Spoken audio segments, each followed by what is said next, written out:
Jemaah sekalian rahmati Allah, di dalam surah Al-Baqarah ayat 216 Allah subhanahu wa ta'ala berfirman, a'udzubillahi minasyaitonir rajim.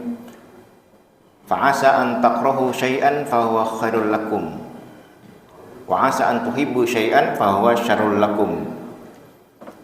Allah berfirman, dan apa-apa yang engkau tidak sukai, yang engkau tidak cintai, itu bisa jadi menurut Allah baik untukmu. Dan bisa jadi apa yang engkau sukai, yang engkau cintai, padahal menurut Allah tidak baik untukmu. Allah lebih tahu apa yang terbaik untuk diri kita. Ya, ini hiburan, ayat hiburan bagi kita ketika kita terkena sesuatu yang membuat kita sedih, membuat kita terluka, ya. Yakinlah bahwa sesungguhnya apa-apa yang kita tidak sukai itu bisa jadi menurut Allah itu baik untuk kita, ya. Nah, jemaah sekalian Allah, saya mungkin pernah cerita ya. Ada seorang tukang tahu. Tukang tahu yang di pinggul-pinggul, tahu apa ya? Dulu kan suka ada tuh tukang tahu yang di pinggul-pinggul, bukan pakai gerobak, bukan pakai di pinggul, ya. Masih ada ya tahu Bandung dulu ya. Nah, setiap hari dia jualan tahu di pasar. Jadi setelah dia sholat subuh, kemudian dia doa, ya Allah, aku ingin dagang ke pasar, lariskan ya Allah. Kemudian pada subuh dia jalan melewati sawah untuk menuju ke jalan raya. Di jalan raya itu sudah ada angkot langganannya setiap pagi. Naik angkot itu ke pasar, sebelum zuhur habis, laku, pulang. Setiap hari begitu. Nah, suatu hari jemaah sekalian, ketika habis subuh dia doa, ya Allah, seperti biasa aku ingin jualan tahu di pasar, lariskan daganganku ya Allah. Kemudian dia melewati sawah, tanpa sengaja tiba-tiba dia terpleset, jatuh ke dalam sawah beserta dagangannya, hancur tahunya, nggak bisa dijual. Sedih dia. Dan kemudian dia menyalahkan Allah, ya Allah, aku ini sudah doa semalam agar laris daganganku, tapi kenapa engkau beri cobaan aku seperti ini? Akhirnya dia pulang, tidak jadi dagang. Menyalahkan Allah, seakan-akan Allah tidak mengabulkan doanya. Tapi apa yang terjadi jemaah sekalian? 1 jam berikutnya dia mendengar kabar bahwa angkot yang setiap hari dia naikin, langganan itu, angkot langganannya, hari itu jatuh ke dalam jurang. Seluruh penumpangnya tewas, mati semuanya, kecuali dia. Kenapa?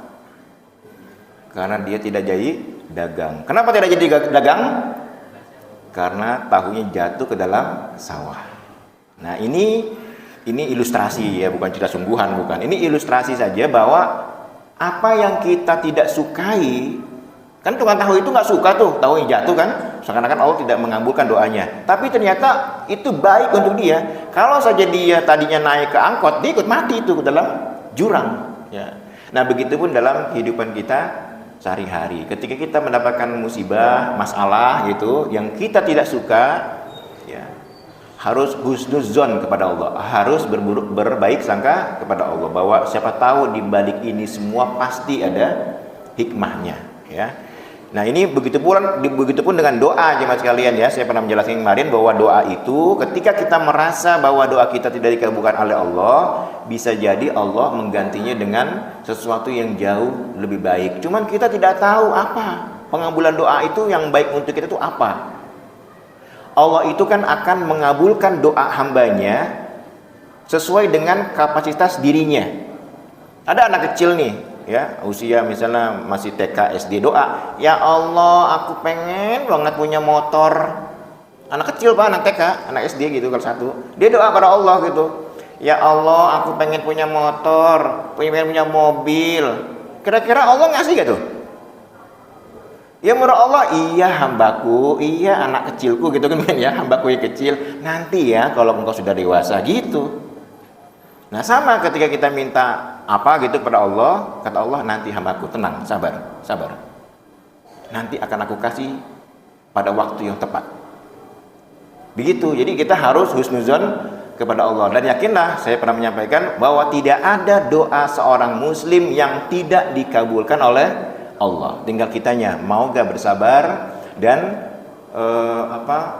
qanaah, puas menerima apa saja yang diberikan Allah kepada kita. Karena sesungguhnya apa yang kita sukai, kita ingin ini, tapi kata Allah enggak cocok buat kamu. Kamu belum siap. Nanti ada waktunya, tenang gitu ya. Dan ininya hebatnya Allah itu tidak bosan mendengar hamba-hambanya berdoa kepada Allah. Jadi ketika Bapak doa, Nabhan nih, doa ya Allah aku minta ini, besok minta itu lagi. Allah tuh nggak bosan. Beda dengan manusia kan? Kalau manusia misalnya minta sama kita, ada orang minta sama kita, pinjam dong uang dong 100.000. Baru seminggu pinjam dong uang dong gocap. Besok pinjam lagi, bosan lama-lama kita, karena kita dipinjemin terus kan, pada orang-orang yang sama dan bentuk bantuannya pinjam-pinjam itu. Nah tapi Allah tidak, Allah nggak mungkin misalnya doa pada Allah, ya Allah aku minta ini, sudah sih, aku udah tahu, nggak gitu, Allah nggak ngomong gitu. Udah kamu nggak usah minta lagi, aku udah tahu. Enggak, Allah itu senang kalau hambanya terus meminta.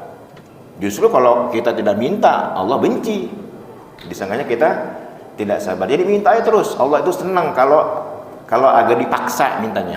Ya Allah, aku udah minta ini setahun ya Allah, masa nggak dikabulin juga sih? Nggak apa-apa, doa kayak gitu, minta sama Allah dengan bahasa yang santun. Ya Allah, aku ini doa ini, minta ini sudah setahun yang lalu ya Allah, masa belum kau kabulkan sih ya Allah? Ini kali waktu yang tepat ya Allah. Itu ya, dipaksa. Allah tuh agak senang, Allah itu dipaksa oleh hambanya, direngek-rengek, ya bukan dipaksa, direngek-rengek oleh hambanya karena menginginkan sesuatu ya. Dan kemudian kalau misalnya Allah itu tidak memberi kita sesuai dengan apa yang diminta, yakinlah bahwa Allah memberinya dengan hal yang jauh lebih baik untuk kita.